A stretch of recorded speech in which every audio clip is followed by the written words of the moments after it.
اقبالیات audio book میں مکتبہ اسلامیہ، خود بھی سنیے اور دوسروں سے بھی شیئر کیجیے۔ مصنف سید ابو العلا مودودی رحمۃ اللہ علیہ، مرتبہ سمیع اللہ خالد ہمایوں۔ بسم اللہ الرحمن الرحیم۔ اقبال کا اصل کارنامہ۔ علامہ اقبال رحمۃ اللہ علیہ نے اسلامی تاریخ میں جو عظیم الشان اصلاحی کارنامہ انجام دیا ہے، اگرچہ وہ بجائے خود نہایت قیمتی ہے، لیکن اس کی قدر و قیمت اس وقت بہت زیادہ بڑھ جاتی ہے جب ہم اس بات پر نگاہ ڈالتے ہیں کہ انہوں نے کن حالات میں یہ کارنامہ انجام دیا۔ کسی مصلح کے کام کو جانچنے کے لیے صرف یہی دیکھنا کافی نہیں ہوتا کہ اس نے کیا کام انجام دیا ہے، بلکہ یہ دیکھنا بھی ضروری ہوتا ہے کہ وہ حالات کیا تھے جن میں اس نے وہ کام کیا۔ 1924 تا 1938 عیسوی تک کا ہندوستان اور علامہ اقبال رحمۃ اللہ علیہ۔ میں ایک مختصر طریقے سے آپ حضرات کے سامنے ماضی قریب کی تاریخ کا ایک ورق کھولنا چاہتا ہوں۔ اس تاریخ سے میں خود بھی گزرا ہوا ہوں اور میں نے اپنی آنکھوں سے اس کا مشاہدہ کیا ہے۔ 1924 عیسوی سے 1938 عیسوی تک کا زمانہ ہندوستان کے مسلمانوں کی تاریخ کا نازک ترین زمانہ تھا۔ اس وقت مسلمانوں نے تحریک خلافت میں اپنی تمام تر پونجی لگا دی تھی۔ ان کو یہ احساس تھا کہ خلافت اسلامیہ کو بچانے کے لیے اور مسلمانوں کے مقامات مقدسہ کو اغیار کے قبضے سے چھڑانے کے لیے جو کچھ ہم سے ہو سکتا ہے وہ ہمیں کر گزرنا چاہیے۔ اس غرض کے لیے انہوں نے نہ اپنا مال خرچ کرنے میں کوئی کسر اٹھا رکھی اور نہ اپنی جانیں قربان کرنے میں کوئی دریغ کیا۔ وہ اس مقصد کے لیے اس حد تک گئے کہ جن ہندوؤں کے متعلق ان کو صدیوں سے تجربہ تھا کہ وہ اسلام اور مسلمانوں کے بارے میں کیا جذبات رکھتے ہیں، انہوں نے ان کے ساتھ بھی محض اس امید پر اتحاد و تعاون کرنے میں کوئی کسر اٹھا نہ رکھی کہ کسی طرح سے ہم خلافت کے ادارے کو بچا لے جائے اور اپنے مقامات مقدسہ کو اغیار کے قبضے سے چھڑا لے۔ لیکن آخر کار اس ساری تگدو کا جو انجام ہوا وہ یہ تھا کہ جس خلافت کو بچانے کے لیے انہوں نے سردھڑ کی بازی لگا دی تھی، اس کی بساط انہی لوگوں نے لپیٹ دی جن کی خلافت کے لیے مسلمان کوشش کر رہے تھے اور جن مقامات مقدسہ کی حفاظت کے لیے وہ اپنی جان لڑا رہے تھے۔ انہی مقامات مقدسہ کے رہنے والے قومیت کے بت پرستار بن گئے اور انہوں نے آپس میں کشت و خون شروع کر دیا، آپس میں عداوتوں اور لڑائیوں پر اتر آئے اور وہ خود ہی مقامات مقدسہ پر اغیار کے مستقل قبضے اور تسلط کا ذریعہ بن گئے۔ ایک طرف تو ہندی مسلمانوں کو خلافت کے تحفظ کے سلسلے میں اپنی ساری کوششوں کا یہ نتیجہ دیکھنا نصیب ہوا، اور دوسری طرف جس کانگریس کے ساتھ انہوں نے اتحاد اور جن ہندوؤں کے ساتھ انہوں نے تعاون کیا تھا وہی ان پر ٹوٹ پڑے اور 1924 عیسوی سے ہندو مسلم فسادات کا سلسلہ شروع ہو گیا۔ اس سارے عرصے میں کانگریس کے لیڈروں کو ان لوگوں کی مذمت کرنے کی کبھی ہمت نہ ہوئی جو مسلمانوں کے ساتھ یہ مظالم کر رہے تھے۔ گویا مسلمانوں کو اس موقع پر دوہری شکست سے دوچار ہونا پڑا۔ ایک طرف جس مقصد کے لیے جان لڑائی تھی وہ مقصد فوت ہو گیا، اور دوسری طرف جن لوگوں سے اتحاد کیا تھا وہ مسلمانوں سے لڑنے اور ان کو تباہ کرنے کے در پہ ہو گئے۔ سب سے زیادہ انہوں نے گاندھی جی پر اعتماد کیا تھا اور انہیں اپنا لیڈر بنایا تھا، مگر خود ہی انہی کو کبھی اس بات کی توفیق نہ ہوئی کہ وہ اس مرحلے پر مسلمانوں پر ہندوؤں کی زیادتیوں کے خلاف زبان کھولتے۔ اس صورتحال کا نتیجہ یہ ہوا کہ مسلمانوں پر یکایک ایک سخت مایوسی طاری ہو گئی اور ان کی ہمتیں ٹوٹ گئی۔ میں اس زمانے میں ہونے والے ان سارے حالات کا شاہد ہوں، اور بکثرت ایسے لوگ بھی موجود ہیں جن کے سامنے یہ ساری تاریخ گزری ہے کہ کس طرح مسلمان ایک شدید مایوسی کا شکار ہو کر رہ گئے۔ اس کے ساتھ اس ساری لیڈرشپ سے مسلمانوں کا اعتماد اٹھ گیا جس نے تحریک خلافت اٹھائی تھی اور اس میں کانگریس کے ساتھ اتحاد کیا تھا۔ اس طرح مسلمان مایوس بھی ہو گئے اور بے قیادت بھی رہ گئے۔ پوری قوم میں ایک ہماگیر اور شدید انتشار کی کیفیت رونما ہو گئی۔ اس انتشار کی حالت میں مسلمان اپنی آنکھوں سے یہ دیکھ رہے تھے کہ غیر مسلم ایک لیڈر کی لیڈرشپ میں پوری طرح سے متحد ہے اور ہندوستان پر اپنے قبضے کو مکمل کرنے کے لیے ہر ممکن جد و جہد میں مصروف ہے، اور دوسری طرف مسلمان بالکل اس قابل نہیں تھے کہ اس صورتحال کا مقابلہ کر سکے اور اپنے تحفظ کی کوئی تدبیر اختیار کر سکے۔ ایک طرف تو یہ مصیبت تھی اور دوسری طرف عین اسی زمانے میں یہ فتنہ رونما ہوا کہ مسلمانوں کے اندر الہاد و دہریت کی تحریکیں اٹھنی شروع ہوئی اور اسلام کی حقانیت پر کھلم کھلا حملے کیے جانے لگے۔ مسلمانوں کی پوری تاریخ میں کبھی اس طرح علانیہ الہاد و دہریت کی دعوت نہیں اٹھی تھی جس طرح کی اس زمانے میں اٹھی۔ مسلمانوں کے تعلیمی اداروں میں کمیونزم کی اشاعت شروع ہو گئی۔ پورے رسائل و جرائد اس غرض کے لیے نکلنے شروع ہو گئے کہ مسلمانوں میں الہاد و دہریت کی تبلیغ کرے۔ اخلاقی بے قیدی کی تعلیم مسلمانوں کو دی جانے لگی اور کھلم کھلا دی جانے لگی۔ رفتہ رفتہ حالت یہ ہو گئی کہ لوگوں کو یہ بات عجیب معلوم ہونے لگی کہ کوئی شخص پڑھا لکھا بھی ہو اور وہ خدا کو بھی مانتا ہو اور نماز روزہ جیسے احکام کی پیروی بھی کرتا ہو۔ انداز نظر اس حد تک بدلا کہ لوگ یہ سمجھنے لگے کہ جو شخص نماز پڑھ رہا ہے اس کو اپنی حرکت پر شرمانا چاہیے، جو نہیں پڑھ رہا ہے اس کو شرمانے کی ضرورت نہیں۔ ایک طرف تو مسلمانوں کے سیاسی اور تہذیبی و نظریاتی اختلال کا یہ عالم تھا، اور اس کے ساتھ جس مصیبت میں وہ گرفتار تھے وہ یہ تھی کہ ان کی کوئی قابل اعتماد قیادت اس وقت موجود نہیں تھی۔ جن لوگوں نے جنگ عظیم اول سے پہلے اور جنگ کے زمانے میں جس حد تک بھی ہو سکا تھا اسلام کے علم کو بلند رکھا تھا، وہ یا تو خاموش ہو چکے تھے یا مسلمانوں کے اندر ان کے اثر و نفوذ کو نقصان پہنچ چکا تھا، یا انہوں نے اسلام کی دعوت کا راستہ چھوڑ کر قومیت اور وطنیت کی دعوت کا راستہ اختیار کر لیا تھا۔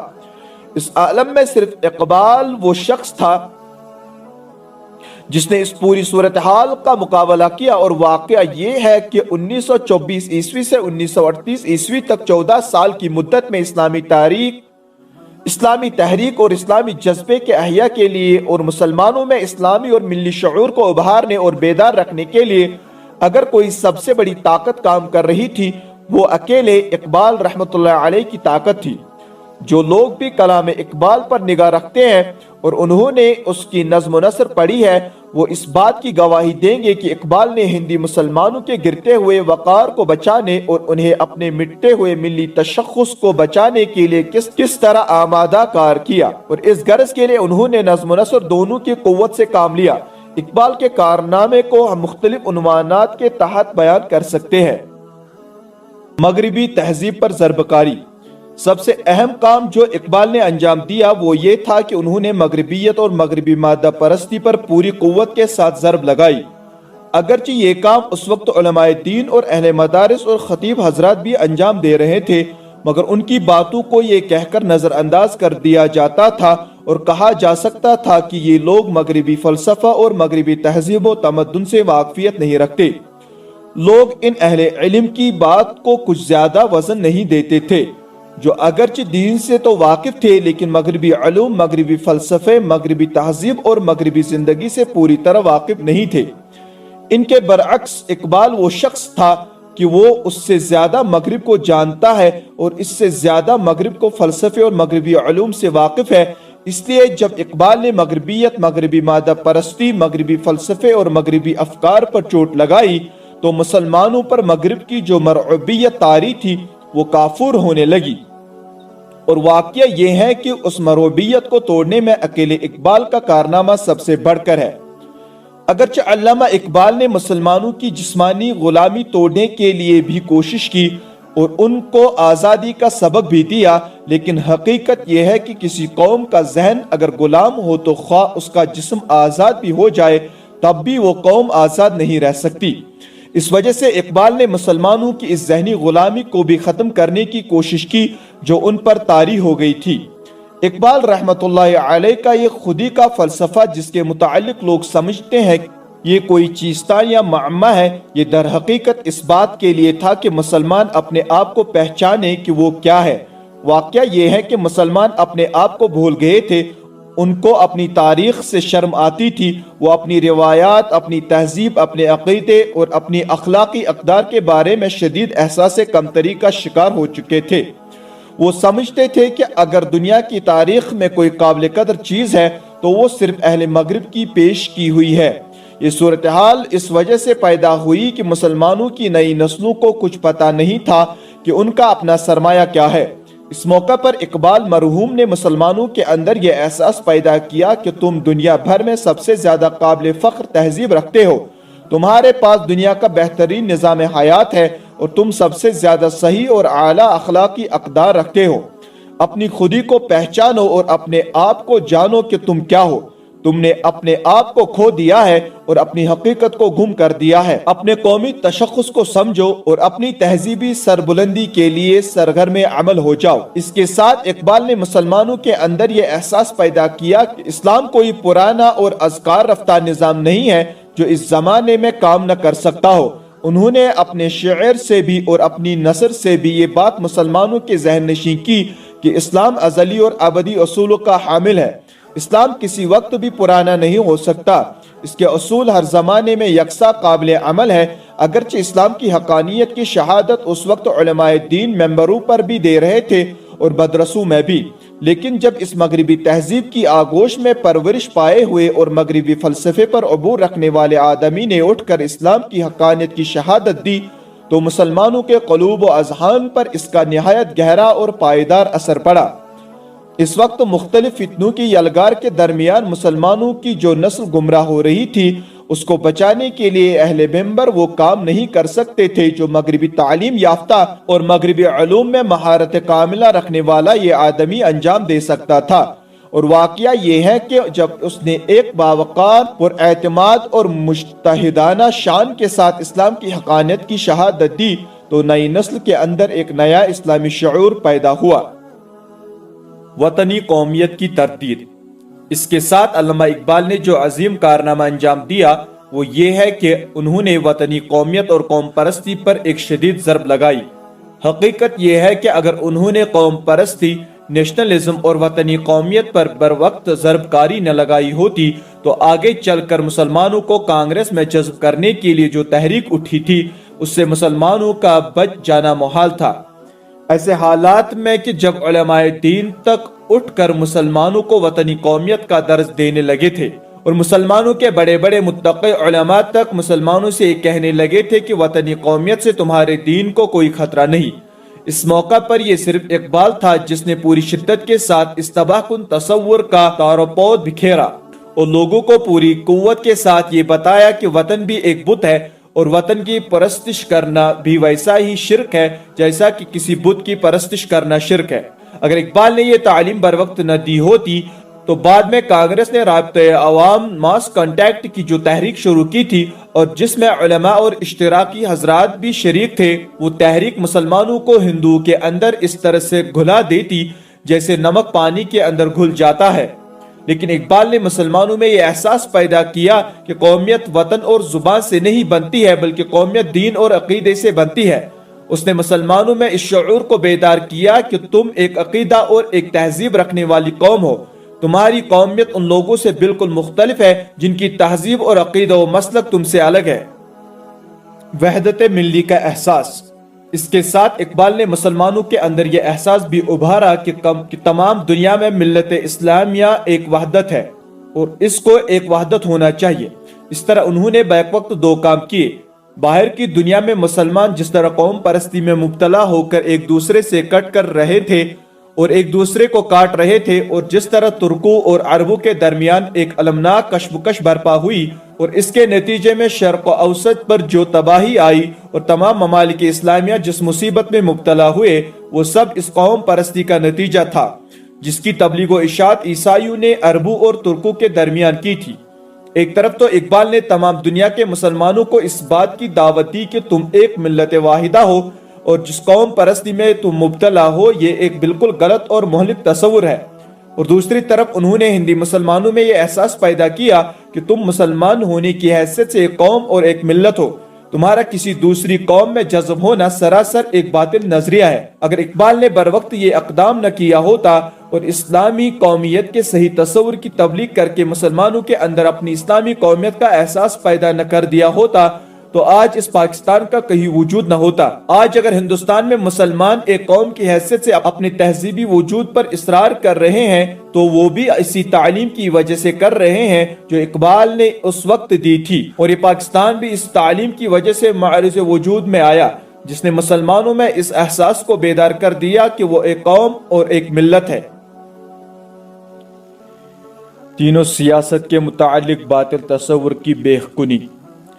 اقبال نے ایک بڑا کارنامہ یہ بھی انجام دیا کہ دین اور سیاست کی علیحدگی اور دین و دنیا کی تفریق کا جو تصور مغرب سے آ کر مسلمانوں میں پھیل رہا تھا اور جس کی وجہ سے لوگ یہ سمجھنے لگے تھے کہ اہل دین کو سیاست سے کیا تعلق اور دین کو سیاست میں گھسیٹنے کا کیا کام۔ اقبال نے اس باطل تصور کا ٹھیک وقت پر مقابلہ کیا۔ اس نے دین بے سیاست کی بھی برملا مذمت کی اور سیاست بے دین کو بھی علانیہ مذموم قرار دیا۔ سیاست بے دین کے متعلق اقبال کا ایک مصرع ایسا ہے کہ اس موضوع پر تمام دنیا کا لٹریچر ایک طرف اور وہ مصرع ایک طرف۔ ان کا کہنا ہے کہ جدا ہو دین سیاست سے تو رہ جاتی ہے چنگیزی۔ اگر آپ اس موضوع پر دنیا بھر کی کتابیں پڑھ ڈالیں تو آپ دیکھیں گے کہ اس مصرع میں ان سب کا خلاصہ اور عطر نکال کر رکھ دیا گیا۔ اقبال نے ان الفاظ سے دراصل یہ بات ذہن نشین کی ہے کہ جب تم سیاست کو دین سے الگ کرتے ہو تو اس کا نتیجہ سوائے وحشت و بربریت اور ظلم و ستم کے اور کچھ نہیں ہو سکتا۔ سیاست صرف اسی صورت میں ٹھیک رہ سکتی ہے جبکہ دین اس کو صحیح راستے پر قائم رکھنے کے لیے ایک رہنما قوت کی حیثیت سے اس کے ساتھ موجود ہو۔ اسی طرح سے مسلمانوں کے دماغوں میں جو یہ خیال جاگزی ہو چکا تھا کہ اہل دین کا کام تو بس اللہ اللہ کرنا ہے یا مسجدوں اور مدرسوں میں فقط قرآن و حدیث پڑھنا ہے، ان کا سیاست سے بھلا کیا تعلق، اس غلط تصور پر بھی اقبال نے ایک کاری ضرب لگائی ہے اور اس کو بھی ایک مصرع میں بیان کر دیا۔ اور واقعہ یہ ہے کہ اس موضوع پر جتنا کچھ لکھا جا سکتا ہے وہ سب ایک طرف اور وہ مصرع ایک طرف۔ اقبال کہتا ہے کہ عصا نہ ہو تو کلیمی ہے کار بے بنیاد۔ اس ایک مصرع میں یہ سب حقیقت کھول دی گئی ہے کہ اگر دین کے پاس اپنے عقیدے اور نظام کو نافذ کرنے کے لیے طاقت نہیں ہے تو طاقت جس شخص یا گروہ یا نظام کے پاس ہے وہ دنیا کو اپنے راستے پر ہانک کر لے جائے گا۔ آپ کے لیے کلیمی کرنے کا کیا موقع باقی رہے گا اور وہ کلیمی کہاں بروئے عمل آئے گی؟ اقبال نے پورے زور کے ساتھ یہ بات بھی لوگوں کے ذہن نشین کی کہ موجودہ زمانے کے عزم انسانیت کے دکھوں کا مداوا نہیں ہے، بلکہ واقعہ یہ ہے کہ اس زمانے میں جتنا ظلم و ستم، فساد و غارت گری اور انسانیت کے لیے آلام و مصائب رونما ہوئے ہیں وہ سب انہی عزموں کا کیا دھرا ہے۔ یہی وجہ ہے کہ اقبال رحمۃ اللہ علیہ نے جس طرح ان عزموں میں سے سرمایہ داری کی مذمت کی ہے اسی طرح سے اس نے اشتراکیت کی بھی مذمت کی ہے۔ ان کا آخری پیغام جو انہوں نے اپنی وفات سے 2-2.5 مہینے پہلے آل انڈیا ریڈیو سے دیا تھا اور غالباً ان کو یہ پتہ بھی نہیں تھا کہ وہ یہ آخری پیغام دنیا کو دے رہے ہیں، اس میں انہوں نے بالکل وضاحت کے ساتھ یہ بتایا ہے کہ اس وقت انسانیت جن مصائب میں گرفتار ہے اور جس ہلاکت و تباہی کی طرف بڑھ رہی ہے وہ سب ان عزموں کی وجہ سے ہے۔ ان کے اس پیغام پر مشکل سے 2 سال گزرے تھے کہ وہ تباہی جنگ دوم کی صورت میں دنیا پر مسلط ہوئی اور اس کے بعد بھی اس کا خطرہ مستقل طور پر موجود ہے۔ انہوں نے وضاحت کے ساتھ یہ بتایا تھا کہ انسانوں کے یہ خود تراشیدہ ماڈرن ازم ہی دراصل انسان کے مصائب کا سرچشمہ ہے اور انہی ازموں نے اس وقت انسانیت کو مصیبت عظمی میں مبتلا کیا ہے اور اس کے لیے تباہی اور ہلاکت کی راہیں ہموار کی ہیں۔ انہوں نے اپنے اس پیغام میں اشتراکیت، سرمایہ داری، ملوکیت، آمریت، نازیت، فسطائیت سبھی کی مذمت بھی کی ہے اور انہیں انسانیت کے لیے مہلک قرار دیا ہے۔ اس کے ساتھ اقبال رحمۃ اللہ علیہ نے مثبت طور پر یہ بات مسلمانوں کے ذہن نشین کی ہے کہ تمہاری مصیبتوں اور مسائل کا اگر کوئی حل ہے تو وہ صرف یہ ہے کہ تم قرآن کی پیروی کرو اور اپنی زندگیوں پر اسلام کے آئین کو نافذ کرو۔ انہوں نے 1937 عیسوی میں قائد اعظم رحمۃ اللہ علیہ کے نام جو خط لکھا تھا اس میں واضح طور پر یہ بتایا تھا کہ مسلمانوں کے معاشی مسائل کا کوئی حل ہے تو وہ صرف اسلامی آئین کے نفاذ میں مضمر ہے۔ یہ وہ کارنامہ تھا جو اقبال نے اپنی زندگی میں انجام دیا۔ اب اس کے مقابلے میں اس الزام کی حقیقت دیکھیں کہ اقبال خدا نخواستہ سوشلسٹ تھے۔ کسی آدمی کی فکر اور اس کے نقطہ نظر کو جانچنے کے لیے اس کی کسی عبارت سے کوئی ایک آدھ فقرہ سیاق و سباق سے الگ نکال کر اس سے کوئی نتیجہ اخذ کرنا درست نہیں ہوتا۔ دیکھنا یہ ہوتا ہے کہ وہ شخص بحیثیت مجموعی کس نظام فکر کے لیے برسوں کام کرتا رہا، کس خیال اور نظریے کو زندگی بھر لوگوں کے ذہن نشین کرتا رہا اور فی الجملہ اس نے کیا کارنامہ انجام دیا۔ اس لحاظ سے اگر اقبال کے سارے کام کو دیکھا جائے تو معلوم ہوتا ہے کہ وہ صرف اسلام کا داعی تھا، کسی دوسرے نظریے اور نظام کا داعی نہ تھا۔ وہ اس بات کا ہرگز قائل نہیں تھا کہ اسلام کے سوا کسی چیز کو یا اسلام کے ساتھ کسی چیز کو اختیار کر کے ہماری نجات ہو سکتی ہے۔ اب یہ ایک عجیب لطیفہ ہے کہ جن لوگوں نے اقبال کی زندگی میں اس کام کی وجہ سے اسے رجعت پسند قرار دیا تھا اور اس بنا پر قرار دیا تھا کہ یہ شخص ایک صدیوں پرانے نظام کی طرف لوگوں کو بلا رہا ہے اور اس کی بنیاد پر لوگوں کو جمع کرنے کی کوشش کر رہا ہے، آج وہی لوگ اس کی وفات کے بعد کہہ رہے ہیں کہ وہ اسلام کا نہیں بلکہ سوشلزم یا اسلامی سوشلزم کا قائل تھا۔ یعنی پہلے اس شخص کو جب اس کے اصلی خیالات سامنے آئے اس بنا پر رجعت پسند قرار دیا کہ اس کے دلائل و نظریات کا توڑ کرنا ان کے بس میں نہیں تھا، اور جس نظریے اور نظام کی طرف وہ ان کو بلا رہا تھا اس کے یہ لوگ دشمن تھے۔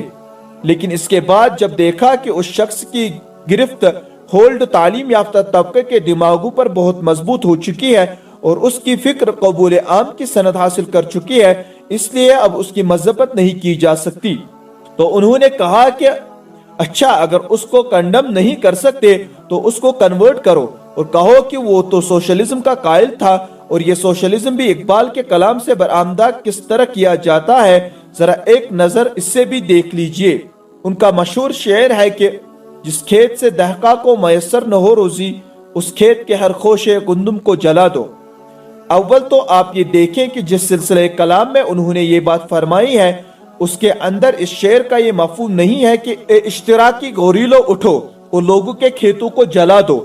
سلسلہ کلام یہ تھا کہ اللہ تعالی اپنے فرشتوں سے فرما رہا ہے کہ دنیا میں جو ظلم و ستم برپا ہے یہ ہمارے عذاب کو دعوت دے رہا ہے، اور اگر لوگوں کے درمیان انصاف قائم نہ کیا گیا تو تمہیں یہ اجازت بلکہ حکم ہے کہ ان سب کھیتوں کو جلا دو جن سے دہقاں کو روزی میسر نہیں آتی۔ گویا یہ فرمان آدمیوں کے لیے نہیں تھا بلکہ یہ بات شاعر کے تخیل کے مطابق اللہ تعالی نے اپنے فرشتوں سے کہی تھی۔ لیکن فرض کیجئے اگر سلسلہ کلام سے صرف نظر بھی کر لیا جائے تب بھی شعر کا یہ مفہوم اخذ کرنا صحیح نہیں۔ ایک شاعر کسی مضمون کو ادا کرنے کے لیے جب کسی بات پر زور دیتا ہے تو وہ مبالغے کی زبان استعمال کرتا ہے۔ یہ سخن فہمی سے آدمی کی محرومی کی علامت ہے کہ وہ شاعر کے کسی شعر کو مفتی کا فیصلہ سمجھ بیٹھے۔ مثال کے طور پر آپ دیکھیں گے کہ غالب نے کہا تھا تم سلامت رہو 1000 برس ہر برس کے ہو دن 50,000۔ اب کیا واقعی غالب کے پیش نظر یہ بات تھی کہ اس کا ممدوح کروڑوں سال زندہ رہے؟ ظاہر بات ہے کہ اس کے پیش نظر یہ چیز نہیں تھی، بلکہ اس کا مقصد اس کے حق میں درازی عمر کی دعا کرنا تھا۔ اس بات کو ادا کرنے کے لیے اس نے مبالغے کی زبان استعمال کی، اور مبالغہ شعر میں حسن پیدا کرتا ہے۔ اگر اقبال اس موضوع پر تقریر کرتے کہ لوگوں کے اندر بے انصافی پائی جاتی ہے اور ان کے حقوق پامال کیے جا رہے ہیں اس لیے اس ظلم اور بے انصافی کا ازالہ ہونا چاہیے، تو وہ کبھی اس مقصد کے لیے لوگوں کو یہ نہ کہتے کہ جاؤ اور جا کر کھیتوں کے ہر خوشے گندم کو جلا دو، اور بالفرض اگر کوئی شخص جا کر ان سے کھیتوں کو جلانے کی اجازت مانگتا تو وہ کبھی اس کی اجازت یا حکم نہ دیتے۔ شعر کی زبان میں یہ بات سمجھانے کے لیے کہ جہاں فی الواقع لوگوں کے ساتھ انصاف نہ ہو رہا ہو وہاں لوگوں کو سبق سکھانے اور سزا دینے کی ضرورت ہے۔ انہوں نے مبالغے کی زبان اور شاعرانہ طرز ادا سے کام ضرور لیا، لیکن یہ کسی مفتی یا قاضی کا فیصلہ نہیں تھا۔ اقبال اور عدل اجتماعی۔ اسی طرح اگر اقبال رحمۃ اللہ علیہ نے کبھی اپنی کسی تحریر میں اسلامی سوشلزم کا لفظ استعمال کیا تو اس کے یہ معنی نہیں ہے کہ اقبال رحمۃ اللہ علیہ نے اسلامی سوشلزم کا کوئی فلسفہ ایجاد کیا تھا اور اپنی ساری عمر وہ اس فلسفے کی تبلیغ کرتے رہے۔ بعض اوقات ایسا ہوتا ہے کہ آدمی کو یہ اندازہ بھی نہیں ہوتا کہ آگے چل کر بعض خاص لوگ کسی لفظ کو کیا معنی پہنانے والے ہیں۔ اس وقت اقبال نے جو بات کہی تھی وہ یہ تھی کہ معاشرتی اور اجتماعی انصاف سوشل جسٹس کے لیے کسی سوشلزم کی طرف جانے کی ضرورت نہیں۔ یہ سب کچھ اسلام میں بھی تو موجود ہے، بلکہ زیادہ صحیح یہ ہے کہ اسلام ہی میں موجود ہے۔ اس غرض کے لیے اگر کسی وقت انہوں نے یہ لفظ استعمال کر بھی لیا، جیسا کہ قائد اعظم رحمۃ اللہ علیہ نے بھی کبھی یہ لفظ استعمال کر لیا ہوگا، تو اس کے معنی یہ نہیں ہے کہ یہ ان کا کوئی مستقل فلسفہ یا نظریہ تھا۔ آدمی کا فلسفہ یا نظریہ وہ ہوتا ہے جس کی تبلیغ و تلقین اور اس کی تشریح و توضیح میں وہ اپنی قوتیں کھپاتا ہے۔ اقبال رحمۃ اللہ علیہ نے تبلیغ میں تو اپنی ساری قوتیں اسلام کے لیے کھپائیں اور سارا زور لوگوں کو اس بات کی طرف بلانے کے لیے صرف کیا کہ تم اسلام کے فلسفہ زندگی اور نظریہ حیات کو اختیار کرو۔ لیکن اگر اٹھ کر اس کی طرف یہ بات منسوب کر لی جائے کہ وہ سوشلزم کا قائل تھا تو اس سے زیادہ بے انصافی کی بات کیا ہو سکتی ہے۔ اگر اقبال اسلامی سوشلزم کے قائل ہوتے تو اس کے اصول اور تفاصیل بیان کرتے اور بتاتے کہ اس سے ان کی مراد کیا ہے، اور پھر لوگوں کو اس کی تبلیغ و تلقین بھی کرتے، مگر اس بات کا سرے سے کوئی وجود ہی نہیں ہے کہ انہوں نے کبھی ایسا کیا ہو۔ اس لیے یہ ایک صریح علمی بددیانتی، انٹلیکچوئل ڈس آنیسٹی ہے کہ کوئی آدمی کسی صاحب فکر کی طرف ایک نظریہ منسوب کر دے جو در حقیقت اس کا ہے نہیں۔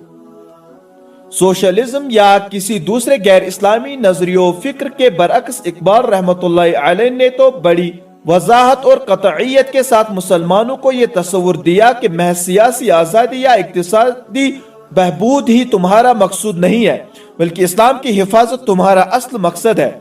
اس نے بار بار یہ بات لوگوں کے ذہن نشین کی تھی کہ ہمارا عقیدہ، ہماری تہذیب، ہماری روایات اور ہماری اخلاقی اقدار ہی ہمارے لیے اصل چیزیں ہیں۔ محض روٹی یا زمین کا ٹکڑا کوئی ایسی چیز نہیں ہے جس کے لیے ایک مسلمان جیے یا مرے۔ اقبال رحمۃ اللہ علیہ نے واضح طور پر یہ کہا تھا کہ مسلمانوں کو ایک وطن صرف اس لیے چاہیے کہ وہ وہاں اسلام کے اصولوں پر زندگی بسر کر سکے۔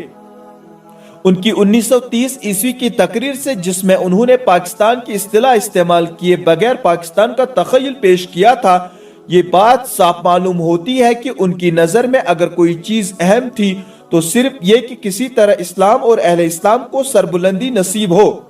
وہ یہ سمجھتے تھے کہ ہندوستان میں ہندوؤں کے ساتھ رہ کر مسلمان اپنی تہذیب پر قائم نہیں رہ سکتے، اس لیے انہوں نے صرف مسلمانوں کی تہذیب کو زندہ رکھنے کے لیے ایک الگ اور آزاد مملکت کے حصول کا تصور پیش کیا۔ ان سب چیزوں کو دیکھنے کے بعد محض کسی ایسے لفظ یا اصطلاح کی بنیاد پر جو انہوں نے اتفاقاً کسی موقع پر کسی دوسرے سیاق و سباق کنٹیسٹ میں کسی دوسرے مفہوم میں استعمال کی ہو، اس کی طرف کسی خاص نظریے کو منسوب کرنا صریح بددیانتی بھی ہے اور مسلمانوں کو دھوکہ اور فریب دینا بھی ہے۔ آخری بات، اس سلسلے میں آخری بات یہ ہے کہ علامہ اقبال رحمۃ اللہ علیہ اور قائد اعظم رحمۃ اللہ علیہ آپ کو اسلام کی بنیاد پر ایک وطن دے کر گئے ہیں۔ اقبال رحمۃ اللہ علیہ نے آپ کو فکر اور نظریہ دیا اور قائد اعظم کی قیادت میں آپ کو یہ وطن حاصل ہوا۔ اس وطن کی انوکھی شان یہ ہے کہ اس کا نظریہ پہلے وجود میں آیا اور ملک بعد میں بنا۔ اگر اس ملک کے بنیادی نظریے کو یا دوسرے لفظوں میں اس کی نظر یا اس کی نظریاتی بنیاد کو ہٹا دیا جائے تو یہ ملک قائم نہیں رہ سکتا۔ آج اس ملک کی نظریاتی بنیاد پر مختلف اطراف سے حملے کیے جا رہے ہیں، لیکن کیا آپ اس چیز کو جو اتنی محنتوں اور عظیم قربانیوں کے نتیجے میں حاصل ہوئی یوں ہی اپنی غفلت اور کوتاہ ہمتی سے ضائع کر دیں گے؟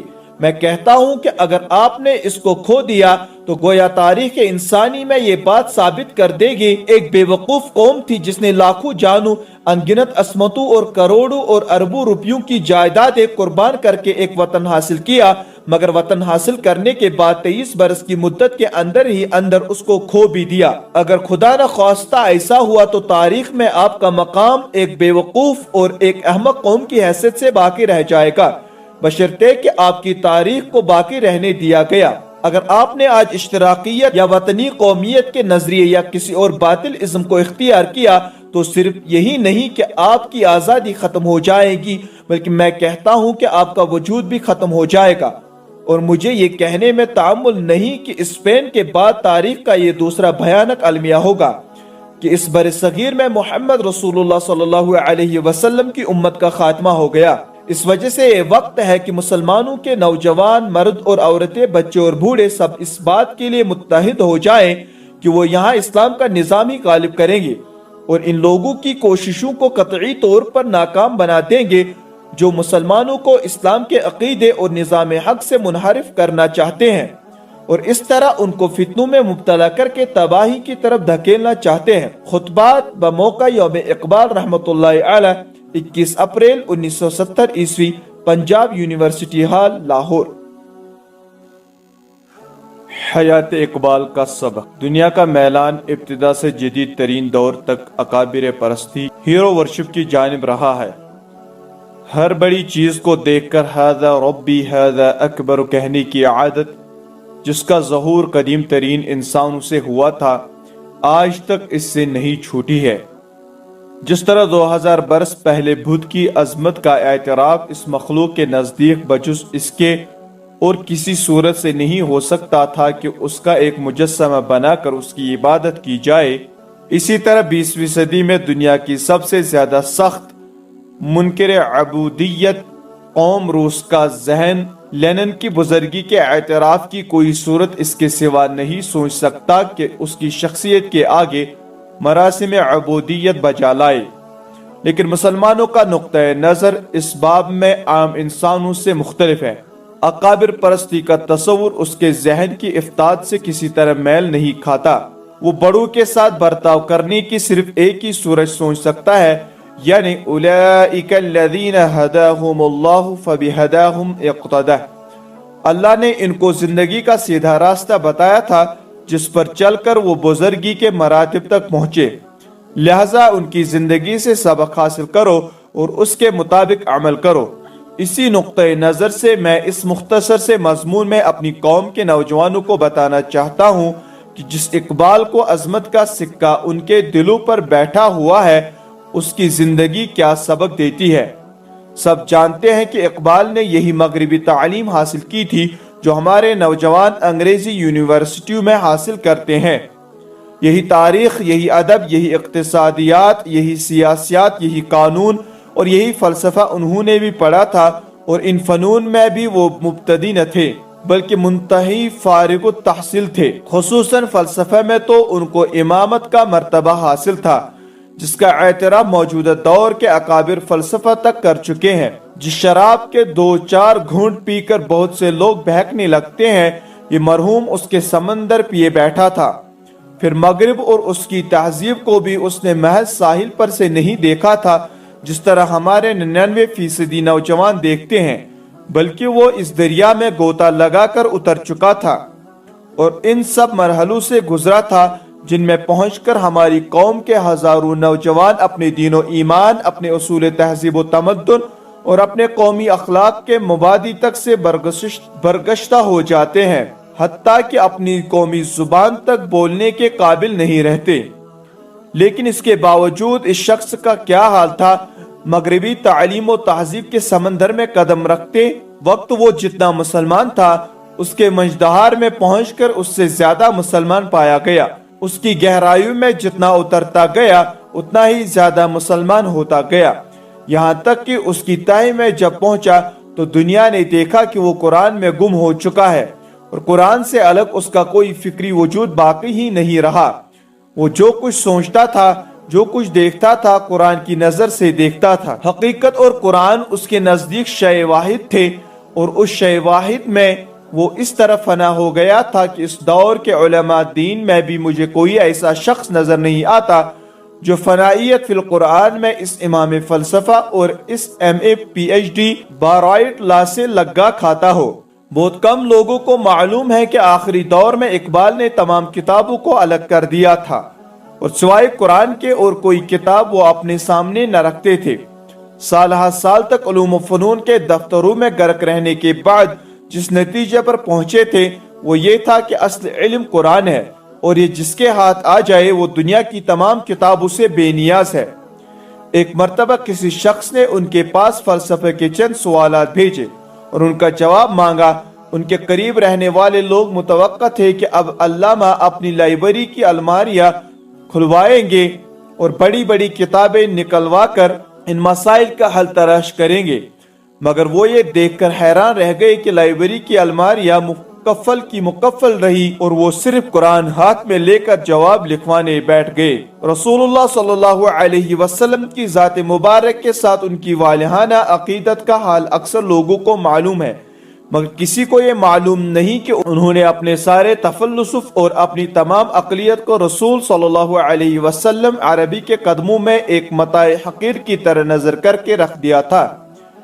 حدیث کی جن باتوں پر نئے تعلیم یافتہ نہیں پرانے مولوی تک کان کھڑے کرتے ہیں اور پہلو بدل کر تعویلیں کرنے لگتے ہیں، یہ ڈاکٹر آف فلاسفی ان کے ٹھیٹ لفظی مفہوم پر ایمان رکھتا تھا اور ایسی کوئی حدیث سن کر ایک لمحہ کے لیے بھی اس کے دل میں شک کا گزر نہ ہوتا تھا۔ ایک مرتبہ ایک صاحب نے ان کے سامنے بڑے اچنبے کے انداز میں اس حدیث کا ذکر کیا جس میں بیان ہوا ہے کہ رسول اللہ صلی اللہ علیہ وسلم اصحاب ثلاثہ کے ساتھ کوہ احد پر تشریف رکھتے تھے۔ اتنے میں احد لرزنے لگا۔ حضور صلی اللہ علیہ وسلم نے فرمایا کہ ٹھہر جا، تیرے اوپر ایک نبی، ایک صدیق اور 2 شہیدوں کے سوا کوئی نہیں ہے۔ اس پر پہاڑ ساکن ہو گیا۔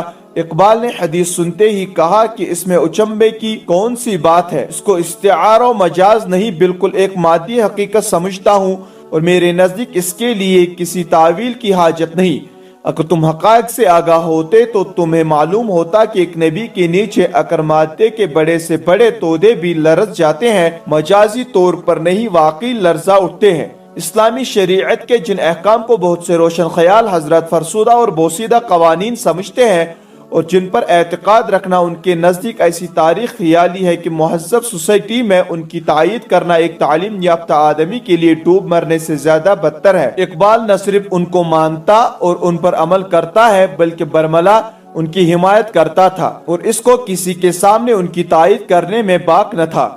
اس کی ایک معمولی مثال سن لیجئے۔ ایک مرتبہ حکومت ہند نے ان کو جنوبی افریقہ میں اپنا ایجنٹ بنا کر بھیجنا چاہا اور یہ عہدہ ان کے سامنے باقاعدہ پیش کیا گیا، مگر شرط یہ تھی کہ وہ اپنی بیوی کو پردہ نہ کرائے اور سرکاری تقریبات میں لیڈی اقبال کو ساتھ لے کر شریک ہوا کریں گے۔ اقبال نے اس شرط کے ساتھ یہ عہدہ قبول کرنے سے صاف انکار کر دیا اور خود لارڈ ولنگڈن سے کہا کہ میں بے شک ایک گناہگار آدمی ہوں، احکام شریعت کی پابندی میں بہت کوتاہیاں مجھ سے ہوتی ہیں، مگر اتنی ذلت اختیار نہیں کر سکتا کہ محض آپ کا ایک عہدہ حاصل کرنے کے لیے شریعت کے حکم کو توڑ دوں۔ اقبال کے متعلق عام خیال یہ ہے کہ وہ فقط اعتقادی مسلمان تھے، عمل سے ان کو کچھ سروکار نہ تھا۔ اس بدگمانی کے پیدا کرنے میں خود ان کی افتداد طبیعت کا بھی بہت کچھ دخل ہے۔ ان میں کچھ فرقہ ملامتیہ کے ساتھ میلانات تھے جن کی بنا پر اپنی رندی کے اشتہار دینے میں انہیں کچھ مزہ آتا تھا، ورنہ در حقیقت وہ اتنے بے عمل نہ تھے۔ قرآن مجید کی تلاوت سے ان کو خاص شغف تھا اور صبح کے وقت بڑی خوش الہانی کے ساتھ پڑھا کرتے تھے، مگر اخیر زمانے میں طبیعت کی رقت کا یہ حال ہو گیا تھا کہ تلاوت کے دوران میں روتے روتے ہچکیاں بن جاتی تھی اور مسلسل پڑھ ہی نہ سکتے تھے۔ نماز بھی بڑے خشوع و خضوع سے پڑھتے تھے مگر چھپ کر۔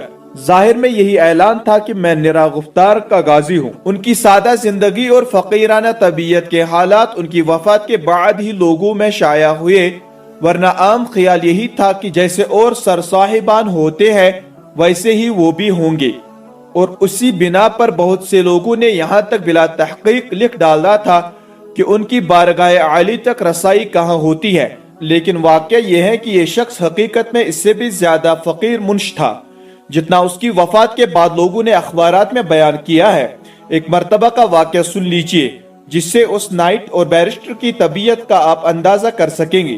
پنجاب کے ایک دولت مند رئیس نے ایک قانونی مشورہ کے لیے اقبال اور سر فضل حسین مرحوم اور 1-2 اور قانون داں اصحاب کو اپنے ہاں بلایا اور اپنی شاندار کوٹھی میں ان کے قیام کا انتظام کیا۔